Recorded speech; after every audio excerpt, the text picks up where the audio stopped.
ನಮಸ್ಕಾರ ವೀಕ್ಷಕರೇ, ಈಗ ನಾನು ಜೀರಾ ರೈಸ್ ಮಾಡೋದು ಹೆಂಗಂತ ಹೇಳ್ಕೊಡ್ತೀನಿ ನೋಡ್ರಿ. ಇಲ್ಲಿ ನಾನು 1 ಗ್ಲಾಸ್ ಅಷ್ಟು ಬಾಸುಮತಿ ಅಕ್ಕಿನ ನೀರೊಳಗ ಒಂದು ಅರ್ಧ ತಾಸ ನೆನೆ ಇಟ್ಕೊಂಡಿನಿ ನೋಡ್ರಿ. ಚಂದಂಗಿ ನೆನೆ ಇಟ್ಕೊಂಡ್ಮ್ಯಾಗ ಹಿಂಗ ಎಲ್ಲ ಮಿಕ್ಸ್ ಮಾಡಿ ಸ್ವಚ್ಛಂಗಿ ತೊಳ್ಕೊಬೇಕು. 2-3 ಸತಿ ನೀರ್ ಹಾಕಿ, ಅಂದ್ರೆ ಎಲ್ಲ ಗಂಜಿ ಬಿಡ್ಬೇಕ, ಅಂದ್ರೆ ಅನ್ನ ಚಂದ ಆಗ್ತೈತಿ. ಇದು ಬಾಸುಮತಿ ಅಕ್ಕಿ ಬಳಸಿ ನೋಡ್ರಿ. ಈಗ ನಾವು 1 ಗ್ಲಾಸ್ ಅಕ್ಕಿನ ಅರ್ಧ ತಾಸ ನೆನೆ ಇಟ್ಕೊಂಡು ತೊಳೆದಿಟ್ಕೊಂಡಿನಿ ನೋಡ್ರಿ. 2-3 ಸತಿ ನೀರ್ ಹಾಕಿ, ಈಗ ನೀರ್ ಕುದಿ ಬಂದಾವು. ಇದ್ರೊಳಗ ಹಾಕಿ ನಾ ಓಪನ್ ಇಟ್ಟ ಕುದಿಸ್ಕೋಬೇಕು ಯಾವಾಗ್ಲೂ ಬಾಸುಮತಿ ಅಕ್ಕಿಯನ್ನ. ವಿಸಿಲ್ ಹೊಡ್ಸಕ್ ಹೋಗ್ಬೇಡ್ರಿ. ಈಗ 1 ಟೇಬಲ್ ಸ್ಪೂನ್ ಅಷ್ಟ ಎಣ್ಣೆ ಹಾಕೋತೀನ್ರಿ. ನಾನು ಎಣ್ಣೆ ಕಾಯ್ದದ. ನಾನು 2 ಟೀ ಸ್ಪೂನ್ ಅಷ್ಟು ಜೀರಿಗೆ ಹಾಕೋತೀನಿ ನೋಡ್ರಿ. ಚಂದ ಕುರಿಬೇಕ ಜೀರಿಗೆ. ಅವು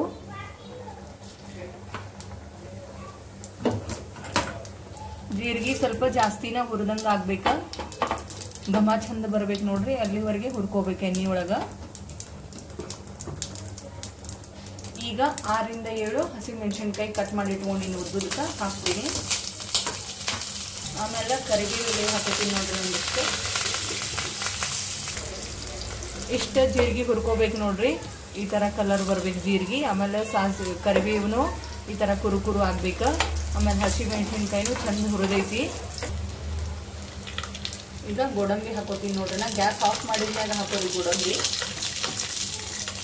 ಸಣ್ಣಂಗಿ ಕಟ್ ಮಾಡಿ ಇಟ್ಕೊಂಡಿರೋಂಥ ಕೊತ್ತಂಬರಿ ಹಾಕೋತೀನಿ ನೋಡ್ರಿ.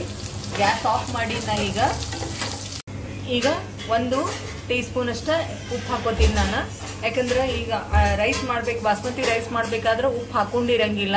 ಯಾಕಂದ್ರೆ ಅದನ್ನ ಬಸದ್ ತಕೋಬೇಕಾಗ್ತೈತಿ. ಅದಕ್ಕೆ ಉಪ್ಪಿನ ಅಂಶ ಎಲ್ಲ ಹೋಗ್ಬಿಡ್ತದ. ಒಗ್ಗರಣೆಯೊಳಗ ಉಪ್ಪು ಹಾಕೋಬೇಕು. ಈಗ ನೋಡ್ರಿ ರೈಸ್ ಕುದ್ದೈತಿ. ಇಲ್ಲಿ ಗೊತ್ತಾಗ್ತೈತ್ಲಾ, ಅಗಳ ಹಿಂಗ್ ಮಾಡಿದ್ರ ಕಟ್ ಆಗ್ಬೇಕು. ಈಗ ರೈಸ್ ಕುದ್ದಿರ್ತೈತಿ. ಈ ತರದ ಒಂದು ಜರಡಿ ತಗೊಂಡು ಕೆಳಗೊಂದು ಪಾತ್ರೆ ಇಟ್ಕೊಂಡು ಈಗ ರೈಸ್ ಬಸ್ಕೋಬೇಕು ನೋಡ್ರಿ. ಇದನ್ನ ರೈಸ್ ಬಸ್ಕೊಂಡಿನಲ್ರಿ, ಇದ್ರ ಮ್ಯಾಗ 1 ಟೀ ಸ್ಪೂನ್ ಅಷ್ಟ ತುಪ್ಪ ಹಾಕ್ತೀನಿ ನೋಡ್ರಿ. ನಾ ಯಾಕಂದ್ರ ಅನ್ನದ ಘಮಾನು ಚಂದ ಬರ್ತದ. ಆಮೇಲೆ ಉದ್ರ ಆಗ್ತೈತಿ. ಅದಕ್ಕಂತ ಹೇಳಿ ಬಸ್ದಿರುವಂತ ಅನ್ನಕ್ಕ 1 ಟೀ ಸ್ಪೂನ್ ಅಷ್ಟು ತುಪ್ಪ ಹಾಕಿ ಮಿಕ್ಸ್ ಮಾಡ್ಕೋತೀನಿ.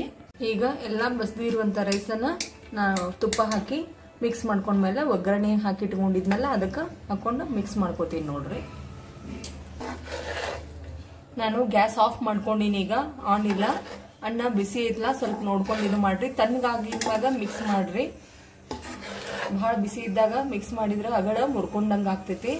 ಅದಕ್ಕಂತೇಳಿ ಸ್ವಲ್ಪ ಆರುವರೆಗೆ ಬಿಟ್ಟು ಆಮೇಲೆ ಮಿಕ್ಸ್ ಮಾಡ್ಕೋರಿ ನೋಡ್ರಿ. ಈ ತರ ಎಲ್ಲ ಮಿಕ್ಸ್ ಆದ್ಮ್ಯಾಗ ಎಷ್ಟು ಚಂದ ಕಾಣಿಸಾಗತೈತಿ ರೈಸ. ಬಹಳ ಸಿಂಪಲ್ ಆಗಿ ಈಸಿಯಾಗಿ ಮಾಡ್ಕೋಬಹುದು ಇದನ್ನ. ರೈಸ್ ಮಾಡಿಟ್ಕೊಂಡ್ಬಿಟ್ರ ಒಗ್ಗರಣೆ ಹಾಕೊಳ್ಳೋದೊಂದೇ ಕೆಲಸ. 5 ನಿಮಿಷದೊಳಗ ಈ ರೈಸ ರೆಡಿ ಆಗ್ತೈತಿ. ಈ ವಿಡಿಯೋ ಇಷ್ಟ ಆದ್ರೆ ಲೈಕ್ ಮಾಡಿ, ಶೇರ್ ಮಾಡಿ, ಸಬ್ಸ್ಕ್ರೈಬ್ ಮಾಡಿ ನಮ್ಮ ಚಾನೆಲ್ನ. ನೀವು ಕೂಡ ಈ ರೆಸಿಪಿನ ಟ್ರೈ ಮಾಡಿ ಹೇಗಿದೆ ಅಂತ ಕಮೆಂಟ್ ಮಾಡಿ ಹೇಳಿ ನಮ್ಗೆ.